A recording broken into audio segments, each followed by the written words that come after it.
Mi alma tiene sed de Dios.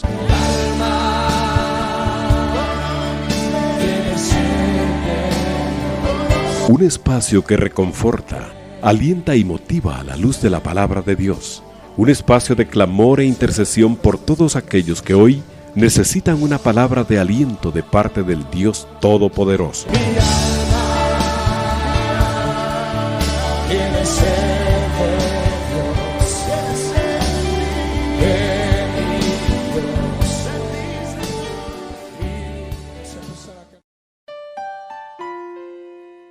Hermanos, muy buenas noches, que Dios les bendiga, sean todos y todas ustedes bienvenidos a este su espacio de Mi alma tiene sed de Dios.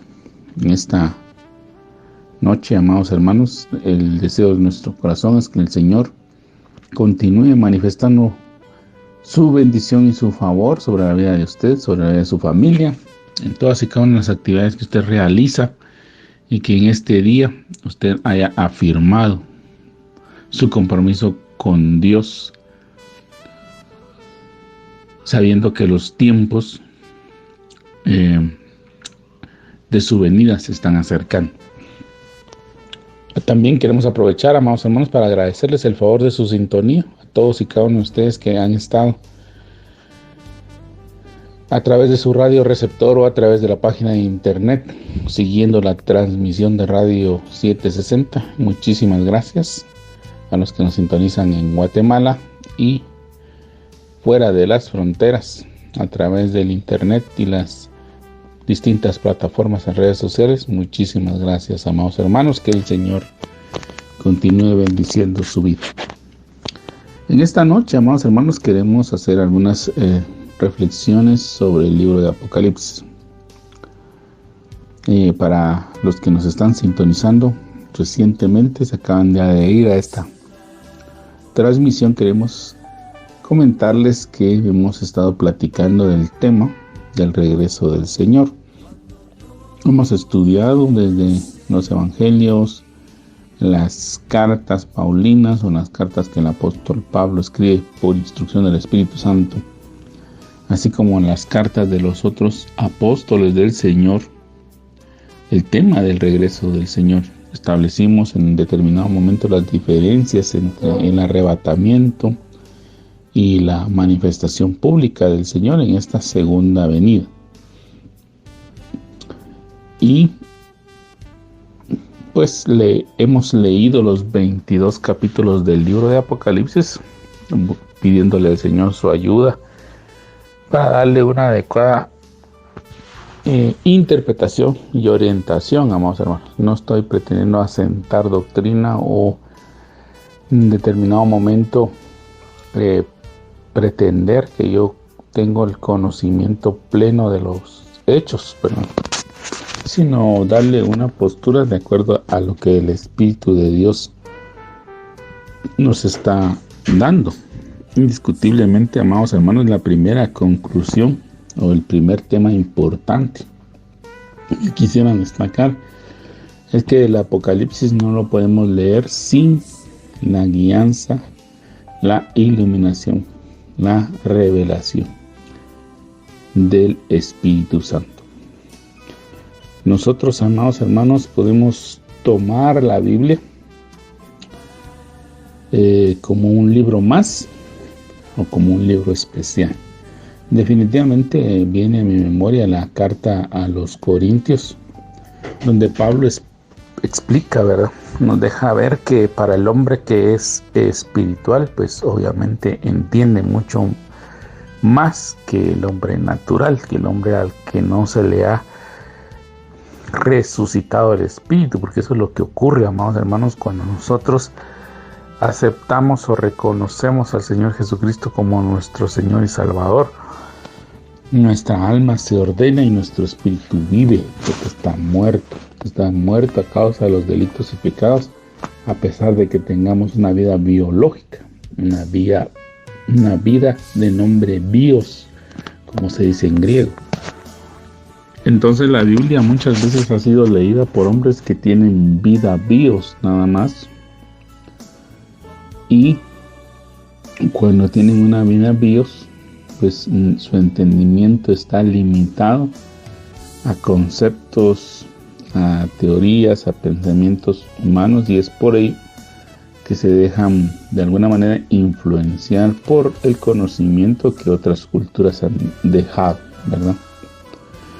Sin embargo, amados hermanos, cuando nosotros reconocemos al Señor como Salvador, como reconocemos que nosotros necesitamos un Salvador y lo aceptamos como Señor y Salvador en nuestras vidas, nuestro espíritu se vivifica, toma vida. Entonces nuestro entendimiento se expande a la plenitud de lo que Dios anhela. Entonces entendemos que la Biblia ya no es solo un libro de texto más, sino que es un libro que Dios escribe y en el cual Él mismo nos va mostrando sus bondades, su gracia, su misericordia, su infinito amor hacia cada uno de nosotros, y entendemos, pues tal vez no en toda su plenitud, ¿verdad, amados hermanos? Porque eso sería presunción, pero sí vamos conociendo que Él tiene un plan y un propósito para cada uno de nosotros.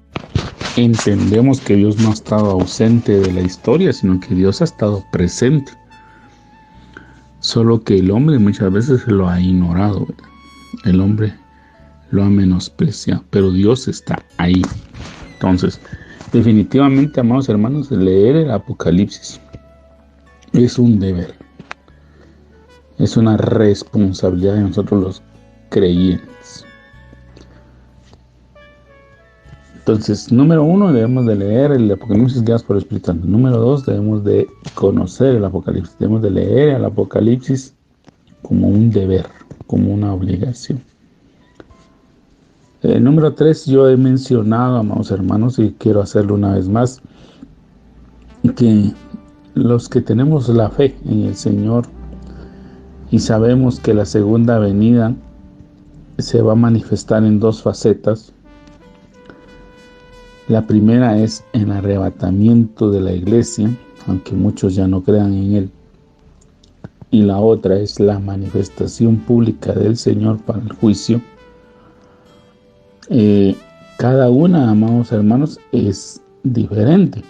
Pero el punto primordial es que si usted y yo nos hemos consagrado, estamos buscando al Señor, hemos comprometido nuestra vida con Él, hemos adquirido esa responsabilidad con Él, definitivamente, amados hermanos, vamos a ser tomados, vamos a ser arrebatados y vamos a estar con el Señor por la eternidad. Por ende, los acontecimientos, una gran parte de los acontecimientos del Apocalipsis no los vamos a vivir. Pero eso no nos exime, amados hermanos, de no conocerlos, de no haberlos leído, de no tenerlos presentes. Y si usted, pues definitivamente, amado hermano, no decide, o las personas que están en franca rebelión, mejor dicho, no quieren, pues obviamente, comprometerse con el Señor, no quieren saber nada del Señor, pues también tienen que saber, hay que advertirles acerca de los acontecimientos que han de suceder como consecuencia de esa decisión, porque toda decisión, amados hermanos, tiene una consecuencia. Eso es un hecho irrefutable. Si nosotros tomamos cualquier decisión continuamente, siempre va a haber una consecuencia, ya sea esta positiva o sea esta negativa. Así de simple. Si usted acepta un trabajo, pues obviamente la consecuencia, amados hermanos, es que usted va a asumir las responsabilidades que este trabajo conlleva, pero a la vez va a recibir como consecuencia también el salario que usted acordó por la toma de esa decisión. Si usted decide no tomar ese trabajo y todavía no tiene otro trabajo, pues definitivamente va a tener que sufrir las consecuencias de no tener trabajo, que es, número 1, pues obviamente no estar ocupado, y número 2, no percibir ninguna retribución o salario o recurso que usted necesita para el pago de sus obligaciones, y en determinado momento esa decisión de no haber tomado un trabajo y de no obtener todavía alguno va a repercutir también en su matrimonio, en la relación con sus hijos, en el pago con los acreedores o los deudores o los proveedores, mejor dicho, porque usted no va a tener el recurso para poderles pagar. Entonces, amados hermanos, toda acción tiene, o mejor dicho, toda decisión tiene una consecuencia. Entonces, como cristianos, amados hermanos, debemos de leer el Apocalipsis. Debe ser un deber. No debemos de ignorar el contenido de este libro. Debemos despojarnos, amados hermanos, de todo temor.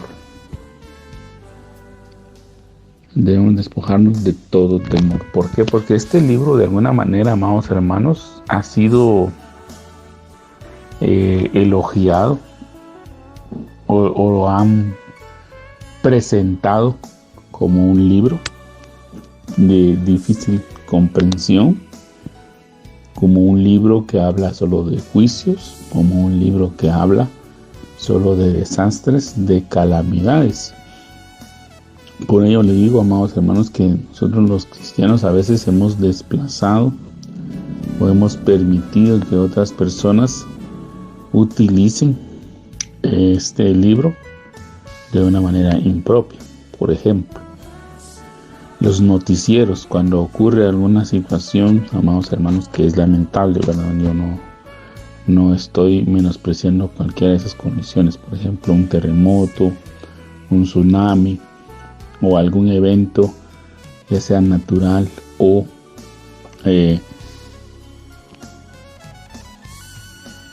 alguno derivado de alguna situación de guerra o catástrofe, ya sea laboral, incidental o de la que fuere.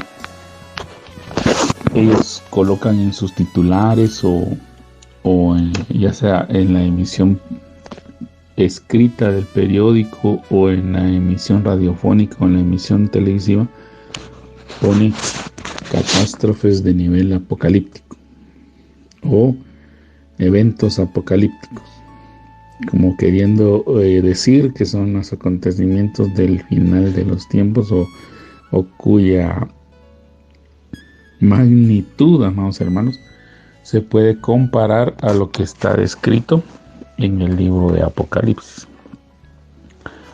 Entonces, amados hermanos, debemos de conocer, leer, meditar y reflexionar en este libro y no tenerle miedo. Esa sería la otra aportación que yo quisiera hacerle de este libro. La siguiente, amados hermanos, es que nosotros pues definitivamente tenemos que ampliar un poco más nuestro vocabulario. Aquí pues cuando se habla de los libros proféticos que hacen énfasis sobre el día del Señor y el Apocalipsis, se habla, incluso incluyendo el libro de Daniel y algunos capítulos de los Evangelios, se habla de literatura escatológica o de la escatología. Bueno, la escatología no es más que el estudio del final de los tiempos, así resumido, eso es lo que significa. Entonces, amados hermanos, tenemos que ir ampliando nuestro conocimiento en ese sentido. En lo escatológico se refiere a lo del final de los tiempos. Es un nombre que la teología le ha dado para que aquellos que les llame la atención hacer un estudio en un seminario o a nivel universitario, porque existen carreras de licenciatura en teología, pues vayan ampliando su vocabulario. Yo quisiera leer algunos pasajes, vamos a ver, para ir sacando algunas conclusiones. La siguiente, amados hermanos, la más importante para mí de todo lo que vamos a poder hablar en este tiempo, es que el Apocalipsis comienza de la siguiente manera. Voy a leer la Reina Valera revisada. Esa es la Biblia que estoy utilizando en esta ocasión y dice revelación de Jesucristo que Dios le dio para mostrar a sus siervos las cosas que deben suceder enseguida, y la dio a entender enviándola por medio de su ángel a su siervo Juan. Entonces, amados hermanos, vemos que el libro comienza diciendo que es la revelación de Jesucristo. Jesucristo es un nombre compuesto, amados hermanos, de Yeshua. Digamos en griego sería Jesus Christ o Jesus Christus. Quiere decir Jesús el ungido, Jesús el Mesías. Ese es el significado o por qué lo componen de esa manera. Si la Biblia estuviera traduciendo un término hebreo, diría Yeshua el Hamashiach, es decir, Jesús el Mesías, Jesús el Salvador. Mesías o Mesías en hebreo y Cristos o Cristo en griego tienen o se equiparan a decir ungido. El Mesías o Mesías en hebreo significa aquel que ha sido de alguna manera bañado con aceite, es decir, que le derramaban aceite sobre él para mostrar que estaba consagrado. Entonces se ungía a los reyes. El primero que realizó esa práctica fue Samuel, y en determinados momentos se ungía a los sacerdotes, tal como el Señor lo muestra en el libro de Éxodo, y algunos profetas también fueron ungidos para una comisión, para un propósito específico. En griego, Cristos quiere decir alguien que ha sido cubierto de un líquido brilloso. El aceite, amados hermanos, definitivamente pone brillosa la piel, y en alguna manera cuando usted lo toca es como grasoso. Entonces esa es la idea en el griego. Pero aquí lo que está hablando es de que la revelación es de Jesús el Mesías. Jesús es el que está dando las instrucciones a Juan. Aquí claramente dice que el Señor se la dio a Juan. Jesús es el que directamente, amados hermanos, le da toda la instrucción, toda la visión a Juan, y es el libro que nos llega a nosotros. Como lo he mencionado en algún momento, algunas Biblias de estudio, si usted en algún momento tiene la oportunidad, la dicha de comprar una Biblia de estudio, yo le aconsejo, amados hermanos, que esa es la mejor inversión que usted puede hacer. Primero porque obviamente el deseo suyo es conocer un poco más de lo que el Señor nos está mostrando. Definitivamente el Espíritu Santo nos puede ir mostrando muchas cosas, pero en una Biblia de estudio usted tiene la oportunidad de leer lo que Dios le ha regalado a otros hombres de Dios, ¿verdad? O por lo menos ir ampliando su conocimiento referente a algunos temas. Definitivamente, amados hermanos, tenemos que pedirle al Espíritu Santo su guianza. Todo documento que usted lea tiene que ser bajo la guianza del Espíritu Santo para discernir adecuadamente lo que se está diciendo. Nosotros debemos de retener lo bueno, como nos manda el Espíritu Santo a través de Pablo en sus cartas, y desechar lo malo, aquello que nosotros entendamos y pensamos que es apreciable, pues retengámoslo, aprovechémoslo, atesorémoslo, y aquello que consideremos que no edifica nuestras vidas, pues no lo critiquemos, ¿verdad? Simple y sencillamente no lo utilicemos, o nos va a servir en un determinado momento, dependiendo de la mentalidad que usted tenga, como para promover la investigación, promover el profundizar y ver si llegamos a la misma conclusión o vemos que es un tema totalmente distinto. Entonces Jesucristo es el autor principal del libro de Apocalipsis. Jesús, Yeshua, el Cristo, el ungido, el Mesías. Menciono todos estos títulos, amados hermanos, porque estamos en una época en donde muchas corrientes están indicándole a las personas que el nombre Jesús no es correcto. El nombre correcto es Yeshua. En parte, amados hermanos, tienen razón, en parte. En primer lugar, porque Jesús nació en Israel, ¿verdad? Y los nombres en Israel, pues como lo he mencionado en ciertas oportunidades y vimos algunos pasajes, tienen relación con Dios, ¿verdad? Ese es el nombre que se le da a los muchachos, a los niños, a las personas, tiene relación con Dios, ¿verdad? Yeshua, por ejemplo, o Joseph, que es José, vienen de una misma raíz que es Yeshu, que es Dios salva. Él salva.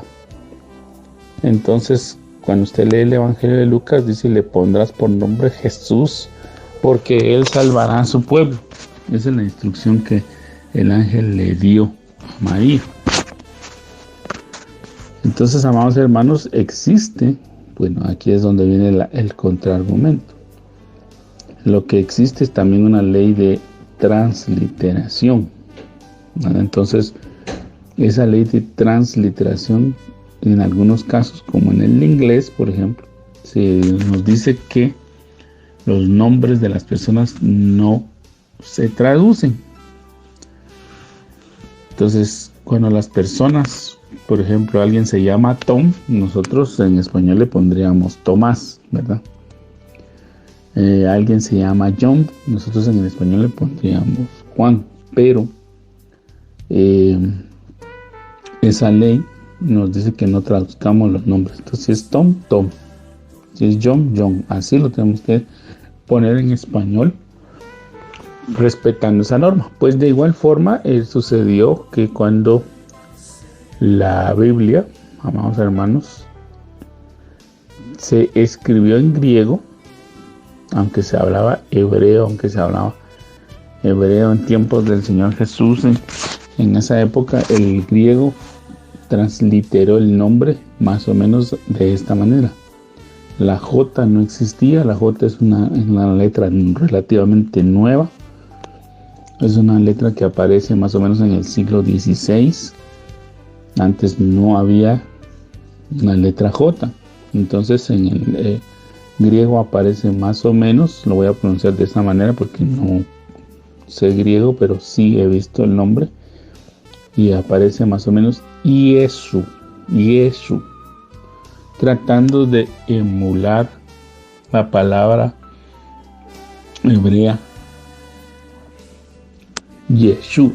Entonces, para poderle dar esa fuerza que da la expresión Yeshua, fue que, apareciendo la J, al transliterar el nombre o al traducir el nombre del griego, apareció Jesús. Jesús. Entonces, amados hermanos, el nombre es de nuestro Salvador. Entonces, no tenemos que permitir que en determinado momento se nos quiera confundir por el nombre. Hay un movimiento, amados hermanos, que estaba cobrando fuerza en los últimos años, que está motivando a que todos regresemos a lo que ellos dicen que son las raíces hebreas de la fe cristiana. Entonces, amados hermanos, nos están de alguna manera tratando de traer confusión y queriéndonos llevar al estudio del hebreo y del griego. Yo creo que eso es bueno, amados hermanos, que estudiemos el hebreo y el griego, porque hay mucha riqueza que hay ahí de esos idiomas en los que el Señor permitió que la Biblia fuera escrita. Tienen mucha riqueza, y que cuando nosotros tenemos ese amor por el Señor y estudiamos su palabra y tratamos de ir conociendo un poquito más de Él, ¿verdad? Porque Definitivamente, vamos hermanos, no creo que nos alcance la vida para ello, esta vida terrenal, mejor dicho. Es fascinante, pero lamentablemente estas corrientes lo que están haciendo es de alguna manera tratando de desechar el griego, tratando de que la gente se vuelva al judaísmo pleno, al judaísmo que practica toda la ley, todos los ritos, y entonces de alguna manera este grupo se ha pervertido queriendo desechar a Jesús como Salvador. Lo mencioné en una ocasión y vuelvo a hacerlo ahora, amados hermanos, durante el estudio, durante la realización de estos estudios, que así de una forma respetuosa y educada he escuchado la posición de los judíos, porque ellos consideran que Jesús no es el Salvador, y la expuse aquí, amados hermanos, y es porque simple y sencillamente ellos consideran que no debe haber un ser divino, ¿verdad? Que no debe haber la mezcla entre lo divino y lo humano para que haya una salvación en Israel. Entonces ellos están entendiendo literalmente que lo que debe haber es un descendiente de carne y sangre de la línea de David. Y a pesar de que existe evidencia de que Jesús viene de la línea de David, pero sin la intervención del hombre, sino que la intervención de Dios, ellos consideran que Jesús no puede ser el Mesías, ¿verdad? Entonces por esa razón es que los israelitas de alguna manera, o los que dicen ser judíos ahora, consideran que Jesús no es el Salvador. Y ellos tienen una escuela, vamos hermanos, como muchas religiones, tienen, digamos que sus libros de guía para el estudio de la ley, en el caso de los hebreos y otras religiones para el estudio de la Biblia, que es al que ellos deben de acudir para poder estudiar la Biblia. Es decir, que ellos no leen la Biblia y aceptan lo que la Biblia en sí dice, sino que ellos vienen y antes de leer la Biblia o cuando están leyendo la Biblia, lo que ellos hacen es acudir a ese material y ver lo que el maestro, el profesor, el rabino, el experto, el estudioso, el teólogo, por ponerle todos esos títulos, dice. Entonces el teólogo dice, mire, este versículo está hablando sobre el sufrimiento de Israel, entonces lo dan por sentado y se acabó. Ya no buscan más allá, no le consultan al Espíritu Santo, no le preguntan al Señor, no ven los contextos, no ven qué otros pasajes pueden relacionarse con este. Entonces, lamentablemente, amados hermanos, su entendimiento está cegado, está nublado. Y se lo menciono porque precisamente para ellos, en los israelitas, a esta persona que yo le escuché, que fue muy educada, que fue muy amable y que precisamente publicó, amados hermanos, en una red social, publicó con bastante paciencia y con bastante apertura, porque obviamente, amados hermanos, lamentablemente nos falta quien ataque, ¿verdad? Pero ella fue muy educada, esta persona fue muy educada, y pues se tomó casi una hora para explicar por qué razón los israelitas no consideran que Jesús sea el Mesías. Y dio sus argumentos. Ella estaba exponiendo, no estaba pretendiendo convencer a nadie, ¿verdad? Sino que ella simple y sencillamente estaba exponiendo lo que ellos han aprendido con el paso de los años, con el paso del tiempo. Dio sus bases, especificó por qué razones. Vamos a ver, fue así bien tranquilo, fue muy agradable poder tener ese tipo de enseñanza, amados hermanos, porque hay personas que lamentablemente contienden, pero no, esta persona estaba explicando. Y entonces cuando ellos leen Isaías 53, amados hermanos, hay algunos que se han atrevido a decir que en Israel es un capítulo prohibido y que nadie lee, pero no es cierto. Y esta persona deja ver que efectivamente no es un capítulo que hayan omitido de la ley, sino que, o un capítulo que ellos no lean porque les da temor, no, sino simple y sencillamente lo que ellos dicen es que cuando leen Isaías 53 no están viendo el sufrimiento de una persona, sino que ellos están viendo ahí el sufrimiento de un pueblo, de un siervo. Y cuando ellos dicen el siervo, toman otros pasajes y dicen como a Israel se le llama siervo de Dios, están viendo entonces el sufrimiento del pueblo de Israel. Y cuando dicen que fue azotado, que fue herido, pues se habla del constante castigo que Israel ha recibido en manos de los egipcios, en manos de los babilonios, en manos de los asirios, en manos de todos aquellos que de alguna manera han llegado a Israel para causarle daño. Entonces, amados hermanos, todo esto lo explicó con paciencia y dijo, miren que los rabinos, fulano, sutano, perencejo, que son autoridades reconocidas por el pueblo de Israel en cuanto a la interpretación de la Escritura que Dios le dio a Moisés y que ha llegado a nosotros y que se ha preservado a través de los tiempos, dice esto. Entonces, amados hermanos, ellos fueron bien claros. Y ese es el problema que nosotros tenemos, que a veces no buscamos del Señor, no buscamos de Dios. Y todo eso se lo menciono porque de alguna manera muchos se están queriendo apartar a la cristiandad de la fe. Empiezan con que los van a llevar a los conocimientos de las raíces hebreas, de las raíces griegas, y como le digo, eso es bueno. Lo malo es cuando ya lo quieren a uno decir, bueno, mire, lo que pasa es que el griego es un idioma pagano, y entonces ese idioma no deberíamos de usarlo, nosotros debemos usar el hebreo. Y aquí en el hebreo, aquí se habla de esto y de lo otro, y entonces como Jesús no es el Mesías, Jesús no es el ungido, entonces Jesús no es el Salvador, nosotros seguimos en delitos y pecados y debemos de volver a la ley. Entonces, amados hermanos, viene una situación de esclavizar a las personas. Los hebreos, amados hermanos, como ya hemos platicado, de acuerdo a Romanos 11:25, están ahora en un endurecimiento parcial y ellos va a llegar el tiempo en que Dios reanude su trato con ellos después de que termine el trato con la gentilidad, que es donde usted y yo estamos, donde cuando la iglesia sea tomada, sea arrebatada, porque le vuelvo a mencionar, existen 3 grupos que estamos en este momento, en el final de los tiempos, caminando. Uno es la iglesia, el otro es Israel y el tercero es el mundo. Y los 3, amados hermanos, están esperando un Mesías. La iglesia está esperando que el Mesías venga para arrebatar a la iglesia y posteriormente juzgar al mundo. Israel está esperando el Mesías que va a venir a rescatarlos de esa condición de esclavitud en la que ellos están ahorita.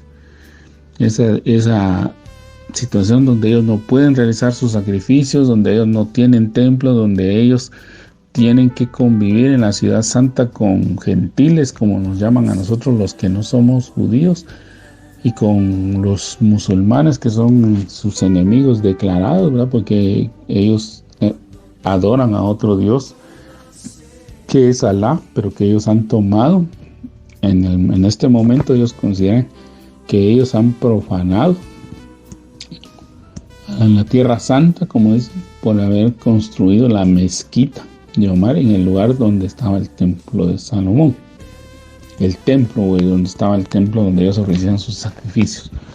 Esa es la pugna que ellos tienen y esperan que el Mesías venga para poner orden en Israel y haga volver al resto de la población y ponga ese reinado universal que ellos esperan, porque para ellos ninguna de las profecías de lo que nosotros llamamos el Antiguo Testamento y que para ellos sigue vigente, porque no hay Antiguo Testamento, no hay tal, para ellos lo que hay es ley, profetas y salmos, para ellos. Entonces el Mesías no ha venido para ellos, tiene que venir y tiene que ayudarles a poner orden, tal y como lo hizo David en su momento en la narrativa de los libros de Samuel, Reyes y Crónicas. El mundo pues también está esperando un Salvador. Pues obviamente ellos no quieren saber nada de la religión, de nadie que se haga llamar Dios, amados hermanos, ¿verdad? Porque esa es la cultura dominante. La iglesia tiene parte de culpa en ese sentido porque no ha predicado las buenas nuevas, pero dejando eso comentario por un lado, el mundo también espera un Salvador, un Mesías, para que lo salve de los problemas económicos, de los problemas de la guerra, de los problemas climáticos, que ponga un orden, que acabe con la corrupción, que ayude a que todas las cosas se encaucen adecuadamente y que la humanidad deje de destruirse. Y como le digo, el mundo pues no quiere saber nada de religión, ni de Dios, ni de cosas por el estilo.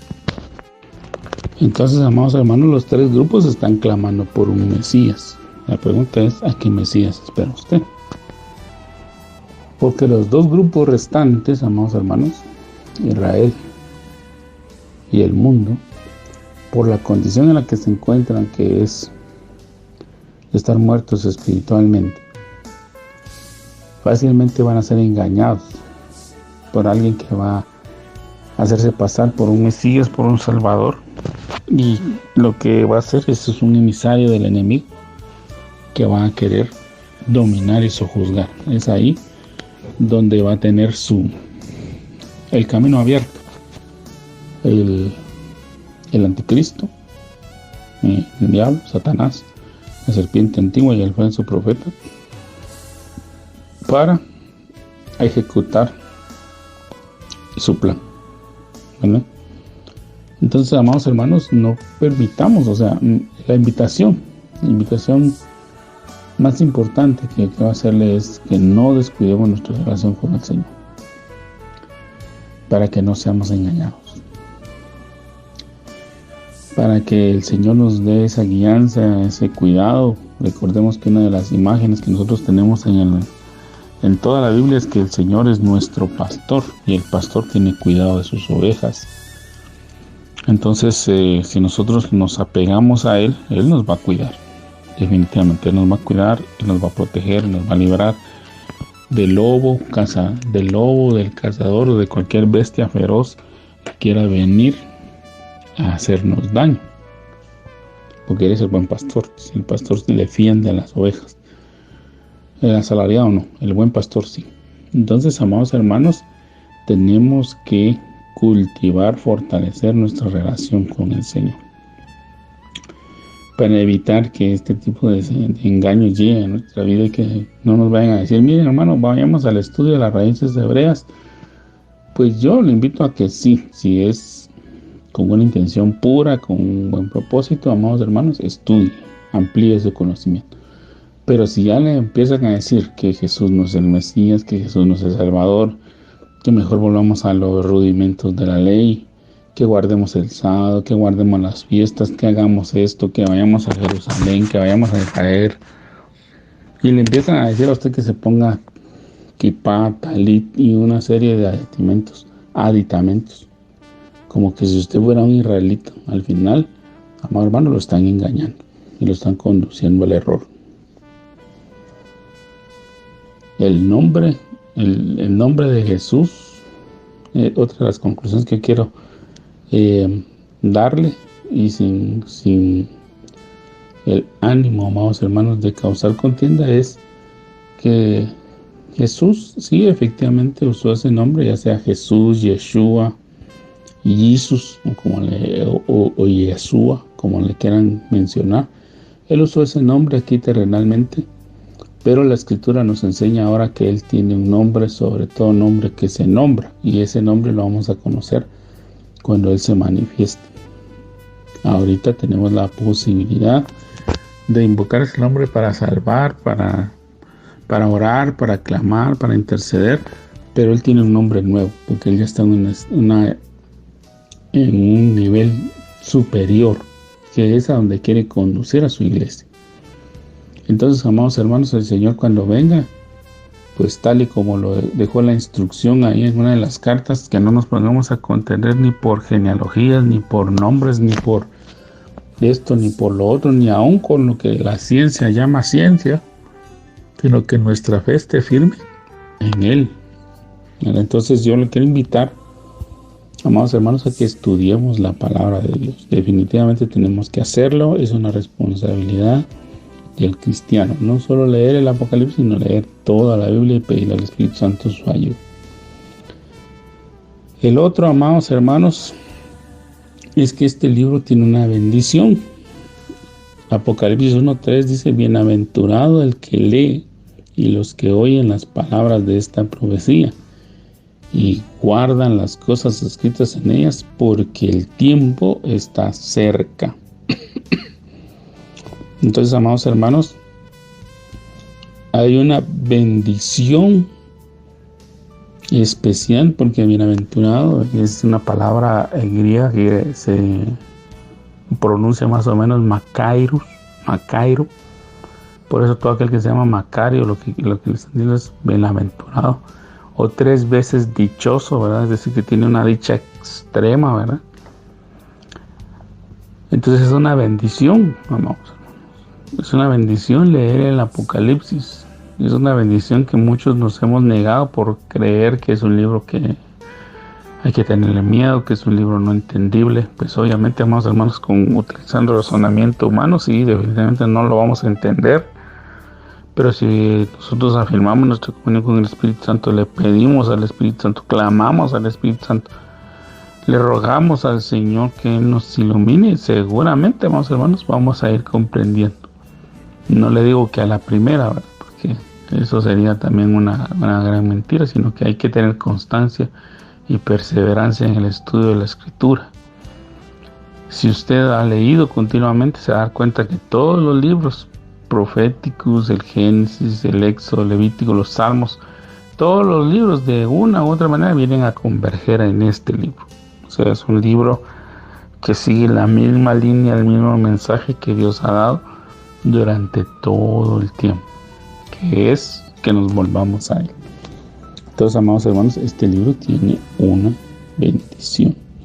Luego nos deja ver que Juan vuelve a aclarar, que el apóstol Juan vuelve a aclarar que el Espíritu, mejor dicho, que Jesús lo tomó a él en el Espíritu para escribir el mensaje a la iglesia. Hemos mencionado, amados hermanos, que aunque en esta carta, porque originalmente el Apocalipsis es una carta, no es un libro, y se llama libro porque está dentro de la Biblia, y Biblia quiere decir libros. Biblia viene del griego biblos, que significa libros, porque en su interior, amados hermanos, hay otros 66 escritos que se llama cada uno libro: el libro de Génesis, el libro de Éxodo, el libro de Números, etcétera, etcétera. Pero inicialmente el Apocalipsis fue una carta, y aquí Juan en el verso 4 dice: Juan, a las 7 iglesias que están en Asia, gracia y paz a vosotros, que del que es, que era y que ha de venir, y de los 7 espíritus que están delante de su trono. Entonces Juan, aunque escribe aparentemente a 7 iglesias, amados hermanos, no es que se está limitando a 7. Ya hemos visto que el libro de Apocalipsis es un libro donde la numerología y los simbolismos tienen una aplicación. Amados hermanos, no tenemos una aplicación mística, tampoco estoy hablando de un libro místico, estoy hablando de un libro divino, ¿verdad? Para nosotros el Apocalipsis debe ser un libro divino que Dios, que el Señor Jesús, y que Dios y que el Espíritu Santo nos están dejando para que lo estudiemos. No es un libro místico, no es un libro misterioso, no es un libro tenebroso tampoco, es un libro santo en el cual Dios nos está dando a entender su propósito, su voluntad, el cumplimiento de lo que va a ser el cumplimiento de todo lo que Él ha hablado con anterioridad por muchos años, por mucho tiempo. Entonces, amados hermanos, el número 7 nos habla de la perfección. Sabemos que el número 7 es el número divino, es el número de Dios, así se le conoce en el ámbito evangélico, en el ámbito cristiano. Sabemos que el número 7 nos habla de perfección. Usted sabe que en 7 días fueron creados el cielo y la tierra, de acuerdo al relato de Génesis, y el Señor habla en muchas series de 7, es decir, llegando él a la perfección. Entonces el número 7 no se está limitando únicamente a 7 iglesias, sino que está haciendo ver que a las iglesias las va a llevar a la perfección. Y aunque aquí se mencionan 7, es 7 por nombre, como lo vamos a ver más adelante, estas 7 de alguna manera representan facetas o situaciones que la iglesia actual está viviendo. La iglesia ha crecido, vamos a ver, nosotros no podemos de alguna manera limitar que el mensaje fue solo para 7 iglesias, o como algunos dicen, bueno, para esas 7 iglesias fue el mensaje y ahorita nosotros somos más de 1 millón de iglesias, entonces ya no tiene aplicación. Eso tampoco es así, amados. Entendemos que hay un nivel de aplicación de horizontal pasado, como le llaman los teólogos. Hay un nivel de horizontal continuo, que es el que nosotros estamos viendo en este momento, y en un nivel vertical, constante. ¿Por qué? Porque nosotros en forma vertical tenemos relación con Dios, en forma horizontal tenemos relación con los hermanos, con las demás congregaciones. Pero al final esa figura nos habla que la intervención divina de Dios está desde el principio hasta el final, va a estar desde el comienzo hasta el final. Recordemos que Dios creó los cielos y la tierra y designó un tiempo y un espacio para el mundo y todo lo que aquí se está desarrollando. Ese tiempo está llegando a su conclusión. Entonces, amados hermanos, entre toda esa historia que el Señor ha permitido que la humanidad viva, en este último tiempo está la gracia. Es un tiempo en el que Él está permitiendo que el mensaje de salvación basado en la obra redentora de Cristo se esté dando a todo el mundo, y que a través de ese mensaje mucha gente sea salva. Y cuando son salvos, amados hermanos, pues definitivamente van a ver el premio, la recompensa que Dios ha establecido. Pero ese tiempo está llegando a su fin. Dios ha declarado que todo tiene un principio y tiene un fin. Y ese fin se está acercando. Dios ha sido paciente, Dios ha sido misericordioso, Dios extendió su gracia, Dios extendió su misericordia. Pero llega un momento que también tiene que pedir cuentas a cada uno de sus acciones. Entonces este número 7, amados hermanos, no se limita exclusivamente a las 7 iglesias que se narran aquí, como no son Éfeso, Pérgamo, Esmirna, Tiatira y la Odisea, entre otras, sino que simple y sencillamente, amados hermanos, nos está hablando que cada una de las iglesias puede ser que esté pasando por estas circunstancias, por estas situaciones, que se encuentren en estas facetas o con esta problemática, y que el Señor lo que quiere es que la corrijan y que la enmienden antes de que Él venga, ¿verdad? Eso es lo que Él está haciendo ver. Entonces, amados hermanos, el mensaje para las 7 iglesias no se limita única y exclusivamente a estas 7 congregaciones que se mencionan aquí, sino que está hablando de toda la iglesia en general, porque toda la iglesia tiene problemática, tiene problemas, hermanos, y más ahora más que nunca con la famosa modernidad, o con lo que algunos han llamado la liberación de la iglesia de los ritos antiguos, ¿verdad? El querer modernizar la iglesia. La iglesia, pues obviamente, amados hermanos, con el paso de los tiempos ha tenido que ir adoptando los avances tecnológicos. Por mencionarles uno sencillo, amados hermanos, y las iglesias han pasado a tener equipos de sonido, ¿verdad? Ya no se predica a viva voz como le tocó al Señor Jesús o como le tocó a los apóstoles en su momento, que se tenían que reunir en ciertos lugares y elevar el tono de su voz para que la gente los escuchara, sino que ahora pues ya existen los megáfonos, los micrófonos, y aún entre toda esa gama de tecnología que son los micrófonos, las bocinas, las consolas, etcétera, etcétera, pues han habido modernidades. Otra modernidad, por mencionarle algo, es la Biblia. Usted sabe que al inicio la Biblia se escribió en pergaminos de cuero, luego en papiro, luego evolucionó hasta que salió la imprenta ya hizo libros, Y aunque los libros aún permanecen y se ha ido perfeccionando lo que es la imprenta, ya dejaron de ciertos tamaños las impresiones de los libros. Estos han ido avanzando a tal punto que hoy tenemos en internet, por medio de acceso a internet, por medio de acceso a computadoras, también poder acceder a esos libros, poder realizar muchas más operaciones que con un libro manual, ¿verdad? Búsquedas, etcétera, etcétera. Entonces la Biblia también ha pasado a tener sus páginas web, ha tenido programas, aplicaciones para el estudio de la misma, para la disposición de la misma. Y entonces obviamente ahora, amados hermanos, en un dispositivo se pueden tener varias Biblias y varios materiales de estudio para la edificación de la vida de las personas. Entonces esos avances tecnológicos han alcanzado a la iglesia y se están utilizando, amados hermanos, porque yo no conozco hoy en día una iglesia que esté usando rollos, ¿verdad?, para leer al profeta Isaías, por ejemplo. No, todos agarran una Biblia o un teléfono o una computadora y ahí lo buscan y lo leen. Pero hay cosas que se dieron en el principio, amados hermanos, que se están dando hoy.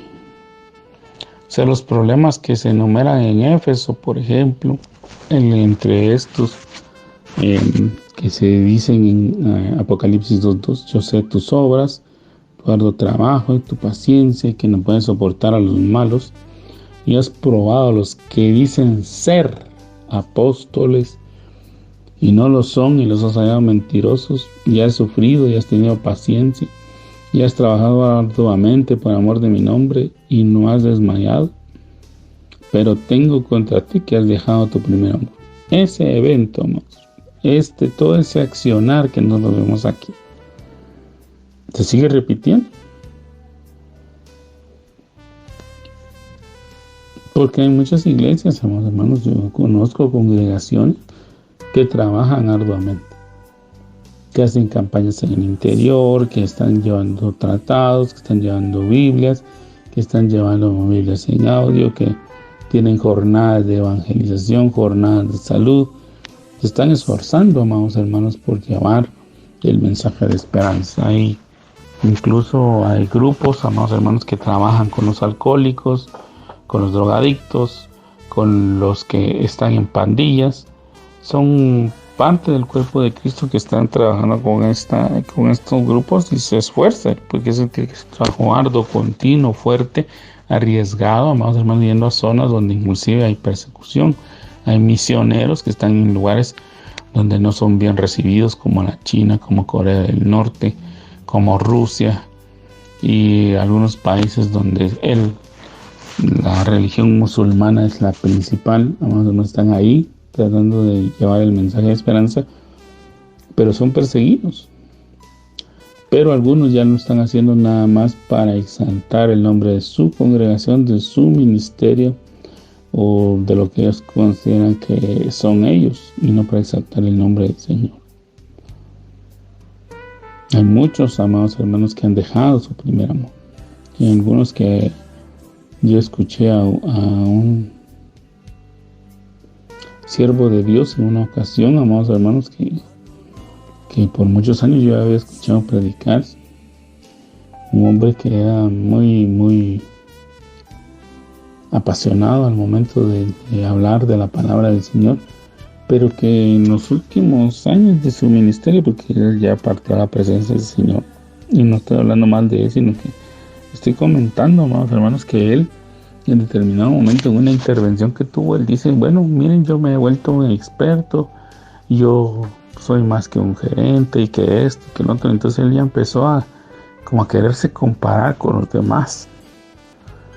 Y amados hermanos, perdone, pero nosotros cuando predicamos la palabra, cuando enseñamos la palabra, no es que somos más que otros, sino que simple y sencillamente Dios nos ha dado ese privilegio, y es algo que quizás no merecemos. Seguramente no lo merecemos, porque ningún hombre ha hecho cosas buenas como para merecer algo de parte de Dios, pero a Dios le ha placido, ¿verdad? Dios le plació salvarnos. No lo merecíamos, pero Dios nos salvó por medio del sacrificio de su Hijo, y si nos da el privilegio de predicar su palabra es por simplemente por su gracia y su favor. No es porque nosotros lo merezcamos, pues. No es porque nosotros seamos más que otros, no porque nosotros sepamos más que otros, sino es por la gracia y misericordia de Dios. Y no nos tenemos que comparar con nadie, ni tenemos que creer más que nadie. Entonces, amados hermanos, a veces uno quiere exaltarse a uno mismo y decir, es que yo soy aquí, yo soy allá. No, es por la gracia de Dios. Entonces, amados hermanos, el dejar el primer amor es algo que se está dando en todo el mundo y principalmente en la iglesia actual. Hay muchos que lo hacen, pero por su ministerio, para engrandecer su nombre, para engrandecer el nombre de un ministro, para engrandecer el nombre de una misión. Triste. Con tristeza tengo que decirlo ahora, porque sacan los grandes anuncios. Ministerio Internacional X del apóstol y profeta XYZ le invita a usted. Ya no es el ministerio del Señor. Ya no es vengan a escuchar el mensaje de Dios, sino venga a oír al apóstol fulano, al apóstol mengano, al profeta perencejo, y así. Y hermanos, nosotros debemos de ir a oír, pero a Dios. Entonces voy a detenerme aquí un momento, amados hermanos, y quisiera orar. Quisiera orar porque hay muchas necesidades en el cuerpo de Cristo, pero principalmente la necesidad que hoy tenemos es, amados hermanos, que volvamos al Señor. Padre, en el nombre de Jesús, en esta noche, Señor, estamos delante de tu santa presencia junto con todos nuestros hermanos que nos hacen el favor de sintonizarnos a través de la frecuencia 760 AM en su radio receptor, a través de la página de internet y a través de las plataformas sociales. Señor, en esta noche queremos en primer lugar agradecerte por tu inmenso amor hacia nosotros, por salvarnos a través del sacrificio de Jesucristo, por darnos novedad de vida, por hacernos tus hijos, por hacernos parte de tu pueblo, pero también, Señor, queremos agradecerte por tu bonito Espíritu Santo y por tu palabra escrita. Queremos agradecerte, Señor, porque hemos logrado avanzar en el estudio de tu palabra y nos has permitido leer el Apocalipsis y nos has permitido, Señor, que nuestro entendimiento se vaya abriendo. Yo te ruego, Señor, con todo mi corazón, en esta noche, Padre, por las necesidades que tu pueblo tiene, que todos nosotros en tu pueblo tenemos. Y la primera, Señor, es que nunca nos olvidemos de ti, que tengamos siempre ese anhelo, ese deseo, Señor, por tener comunión contigo, porque tú nos hables, porque tú nos guíes, porque tú nos enseñes, porque tú nos ministres, Señor, y nos ayudes a dar la adecuada interpretación de lo que en tu palabra está escrito. Que no agreguemos más de lo que está ahí, ni quitemos aquello que no entendamos, Señor, sino que demos con claridad, sinceridad, honestidad, veracidad, profundidad, tu palabra, Señor, a todo aquel que lo necesita. Señor, en esta noche yo vengo a suplicarte, Padre amado, porque nos ayudes a que seamos fieles al llamado que tú nos has hecho. Sabemos que el tiempo de tu venida está pronto, Señor. Queremos pedirte que nos ayudes a alcanzar a todos aquellos que aún no te conocen, Señor. Sabemos que hay miembros de nuestra familia que quizá en esta oportunidad, Señor, aún andan en religiosidad, en costumbrismo, o tal vez apartados de ti, Señor, porque están enojados, derivado a una situación que pasó, Señor, y que ha herido su corazón, su mente. Pero que quiero pedir, Señor, que nos atraigas a ti, que atraigas a la juventud, a la niñez, a los adultos mayores, a aquellos que habiendo escuchado de ti, Señor, y habiendo estado por un tiempo quizás se apartaron, y por los que estamos, para que nos afirmemos, Señor. Te ruego también por todas las necesidades que en tu pueblo hay, Señor. Yo sé que hay necesidades de índole económico, de índole matrimonial, familiar, situaciones de índole en la salud, Señor. Muchas enfermedades que están tomando control de la vida de tus hijos, Señor. Situaciones también de depresión, de tristeza, de vicios, de inmoralidad y otras circunstancias, Señor. Yo te pido en el nombre de Jesús, en esta oportunidad, para que todos y cada uno de estos hermanos y hermanas que están atravesando por esas diferentes luchas, Señor, por esas diferentes pruebas, que tú glorifiques tu nombre, Señor. Que tu Padre amado estés animando, consolando, exhortando, fortaleciendo, proveyendo y supliendo a cada uno de sus diferentes necesidades. Te lo suplico con todo mi corazón. En el nombre de Jesús, Señor, glorifica tu nombre, papito lindo. Trae bendición sobre cada uno, Señor. Trae sanidad, trae provisión, trae trabajo, Señor. Concede la oportunidad de trabajar, esa relación de dependencia independiente a todos y cada uno de los que están pasando por pruebas. En el nombre de Jesús, Papito lindo, bendice a cada uno, te lo pido, Señor. Amén y amén. Amados hermanos, que pasen una bendecida noche. Si Señor lo permite, en otra oportunidad estaremos platicando con ustedes nuevamente de la palabra del Señor.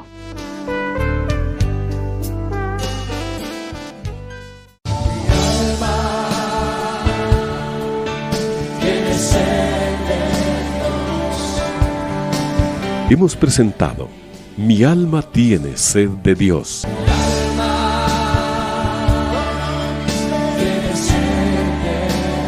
Te invitamos a escuchar nuestra próxima audición cuando nuevamente estaremos delante del Señor exclamando: